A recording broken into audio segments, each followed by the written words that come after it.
We are at the Forestiere Underground Gardens, and this is the home and gardens of Sicilian immigrant Baldassare Forestiere, who started working down here in 1906 and made it his life's work to excavate rooms and courtyards and his home underground. We believe he excavated up to 20 acres during his time down here. Now today we are a little smaller. We have about 5 acres left. His initial motivation to create this area was the Fresno heat, which I think a lot of us can understand. He started in July of 1906. It was a hot summer that summer, and he knew from growing up in Sicily that a cellar was a cooler place to be at that hottest part of the day. So it started out with him digging one single cellar just to have a cool place to go at the end of his workday.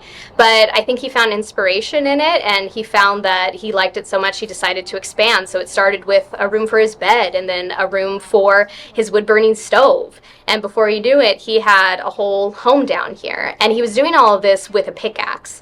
Most people today, to get rid of hardpan, they resort to dynamite. But Baldassare's plan was to reuse the rock sediment in the walls to solidify the walls. He also brought in his knowledge growing up in Sicily, also spending time in Rome, of the Roman arches. So he did incorporate that into his architecture.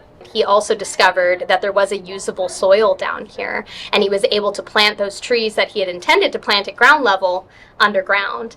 And it seems to have worked for them because our trees are well past their normal lifespan, so they seem to be pretty happy down here.